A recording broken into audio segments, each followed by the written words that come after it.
نحمده ونصلي ونسلم على رسوله الکریم۔ اسماء حسنہ میں سے آج اسم مبارک المؤمن جل جلالہ، یعنی وہ ذات جو امن دینے والی ہے اور ایمان دینے والی ہے۔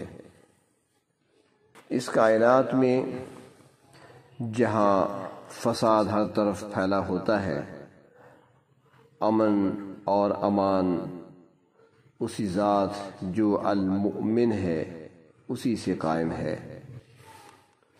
وہ جہاں چاہتے ہیں جب تک چاہتے ہیں امن و امان کو قائم رکھتے ہیں، اور جب اور جہاں چاہتے ہیں اپنے عطا کردہ امن و امان کو اٹھا لیتے ہیں، اور پھر اس خطے کا امن برباد ہو جاتا ہے۔ اس دنیا میں ہر طرف فساد پھیلا ہوا ہے، اندیکھی بلاؤں، وباؤں، بیماریوں اور جراثیم سے یہ دنیا بھری پڑی ہے۔ انسان کی ہلاکت کے لیے مکھیاں اور مچھر ہی کافی ہیں، مگر وہ ذات جو المؤمن ہے وہ ان چیزوں کو روکے رکھتے ہیں۔ سوچنے کی بات یہ ہے کہ المؤمن کی صفت امن کا ظہور کب ہوتا ہے۔ اس کے لیے اللہ تبارک و تعالی نے خود ہی قرآن پاک میں دو جگہ صراحت کے ساتھ بیان فرمایا ہے کہ کب اللہ تعالی دنیا اور آخرت میں امن بھیجتے ہیں اور کب دونوں جگہ سے امن ختم کر دیتے ہیں۔ تو قرآن حکیم میں یہ بات بتائی گئی ہے کہ جب آبادی کا ہر فرد توحید پر کاربند ہوتا ہے، نعمتوں پر شکر گزار بن جاتے ہیں وہاں کے رہنے والے لوگ، تو اس علاقے میں اللہ تبارک و تعالی امن و امان کی فضا کو قائم کر دیتے ہیں۔ سورۃ انعام میں ارشاد فرمایا، الذین آمنوا ولم يلبسوا ایمانهم بظلم اولئک لهم الامن وهم مہتدون، یعنی جو لوگ ایمان لائے اور انہوں نے اپنے ایمان کے ساتھ کسی ظلم کا شائبہ بھی نہیں آنے دیا، امن اور چین تو بس انہی کا ہے، اور وہی ہیں جو صحیح راستے پر پہنچ چکے ہیں۔ تو یہاں پر ارشاد فرما دیا کہ عذاب سے امن میں وہی لوگ ہو سکتی ہیں جو اللہ تعالیٰ پر ایمان لائے اور پھر انہوں نے اپنے ایمان میں کسی ظلم کی ملاوٹ نہ کی۔ حدیث شریف میں آتا ہے کہ جب یہ آیت نازل ہوئی تو صحابہ کرام رضی اللہ تعالی عنہم سہم گئے اور عرض کیا، یا رسول اللہ صلی اللہ علیہ وسلم، ہم میں سے کون ایسا ہے جس نے کوئی ظلم اپنی جان پر بذریعہ گناہ کے نہ کیا ہو؟ اور اس آیت میں عذاب سے امن میں ہونے کی یہ شرط بتائی گئی ہے کہ ایمان کے ساتھ ظلم نہ کیا ہو، تو پھر ہمارے لیے اب نجات کا کیا راستہ ہوگا؟ تو نبی اکرم صلی اللہ علیہ وسلم نے ارشاد فرمایا کہ تم آیت کا صحیح مفہوم نہیں سمجھے، آیت میں ظلم سے مراد شرک ہے، جیسا کہ دوسری جگہ سورۃ لقمان میں ارشاد فرمایا کہ ان الشرک لظلم عظیم، یقین جانیے کہ شرک بڑا بھاری ظلم ہے۔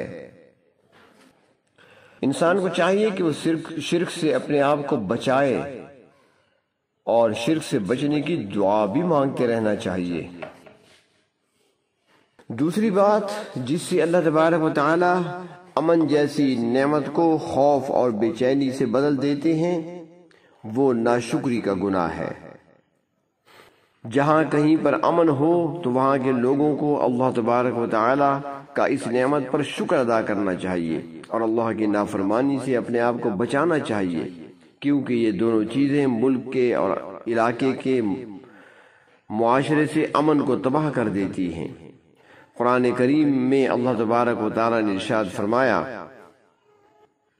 سورۃ النحل میں ہے، وَضَرَبَ اللَّهُ مَثَلًا قَرْيَةً كَانَتْ آمِنَةً مُطْمَئِنَّةً يَأْتِيهَا رِزْقُهَا رَغَدًا مِّن كُلِّ مَكَانٍ فَكَفَرَتْ بِأَنْعُمِ اللَّهِ فَأَذَاقَهَا اللَّهُ لِبَاسَ الْجُوعِ وَالْخَوْفِ بِمَا كَانُوا يَصْنَعُونَ۔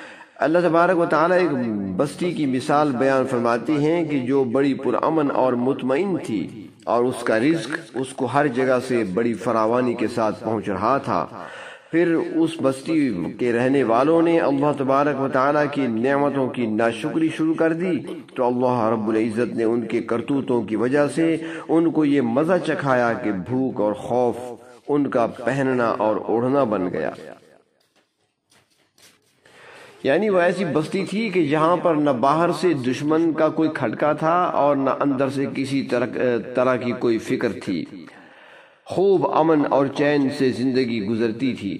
کھانے کے لیے غلے اور پھل مختلف علاقوں سے اس طرف کھنچے چلے آتے تھے۔ ہر چیز وافر مقدار میں موجود تھی اور گھر بیٹھے ان کو نعمتیں مل رہی تھیں۔ تو اس بستی کے رہنے والوں نے اللہ تعالیٰ کے انعامات کی قدر نہ پہچانی اور دنیا کے مزوں میں ایسے پڑ گئے کہ بدمست ہو گئے، اور منعم حقیقی کا دھیان بھی دل میں نہ آیا ان کے، بلکہ اس کے مقابلے میں بغاوت کی ٹھان لی۔ تو پھر اللہ تبارک و تعالی نے ان کی اس ناشکری کا مزہ انہیں چکھایا۔ امن چین کی جگہ خوف و ہراس نے اور فراخ روزی کی جگہ بھوک اور قحط کی مصیبت نے ان کو اس طرح گھیر لیا جیسے کپڑا اپنے پہننے والے کے بدن کو گھیر لیتا ہے۔ تو معلوم ہوا کہ امن و سکون کے حقیقی اسباب شرک اور گناہوں سے بچنا ہے اور ہر قسم کی نعمت کی ناشکری سے بچنا ہے۔ اگر آپ ملازمت کرتے ہیں اور دفتر میں اپنے مخالفین سے ڈر لگا رہتا ہے، دکاندار ہیں تو آپ کو اپنے ساتھ والے دکانداروں سے خوف رہتا ہے، یا اپنے گھر کے پڑوسیوں کے شر سے آپ کو خطرہ ہے، یا کسی مخالف کی مخالفت یا چال چلنے والوں کی خطرناک چال چلنے کا خطرہ محسوس ہوتا ہے، تو ایسی صورتحال میں مسنون اعمال کی پابندی کر لینی چاہیے۔ خوف اور پریشانی کو امن میں بدلوانے کے لیے مسنون دعائیں مانگنی چاہیے۔ مثال کے طور پر حدیث شریف میں ہمیں سکھائی گئی ہے دعا کہ اللہم استر عوراتی و آمن روعاتی، اے اللہ میں درخواست کرتا ہوں کہ آپ میرے تمام عیبوں کی پردہ پوشی فرما دیں اور میرے خوف اور پریشانی کو امن میں بدل دیں۔ اس طریقے سے اللہ تبارک و تعالی سے امن کا سوال کرنا چاہیے، تو ہر قسم کے شر پسند اور مخالف کی چالوں اور شر سے انسان محفوظ رہ سکتا ہے۔ اور دوسرا فرماتے ہیں کہ جس شخص کو کسی دشمن یا کسی مصیبت کا خوف ہو تو اس کو چاہیے کہ وہ سورۃ القریش کی تلاوت کرے۔ امن کے لیے اور رزق میں فراخی کے لیے مجرب صورت ہے۔ فرماتی ہیں کہ فجر اور مغرب کی نماز کے بعد 11 مرتبہ سورۃ القریش کو پڑھ لیا جائے۔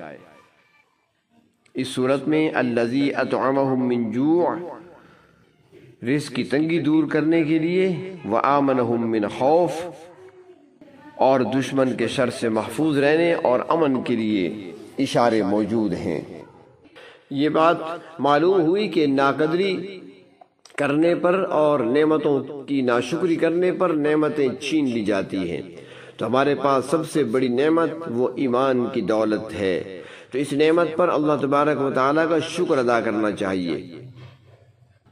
وہ لوگ جو دین کا کام کر رہے ہیں یا دین کی خدمت میں لگے ہوئے ہیں یا دین سے نسبت رکھتے ہیں، ان سے نفرت نہیں کرنی چاہیے اور ان کے ساتھ محبت کا تعلق رکھنا چاہیے۔ خود بھی دین سیکھنے کی کوشش کرنی چاہیے، اپنے ایمان کو بڑھانا چاہیے۔ دینی ماحول میں شرکت اور دینداروں کی محفل میں بیٹھنے سے ایمان کی حفاظت ہوتی ہے۔ اللہ تبارک و تعالی سے امن کا سوال کرتے رہنا چاہیے اور یہ بھی کوشش ہونی چاہیے کہ اللہ کی مخلوق ہم سے بھی امن میں رہے۔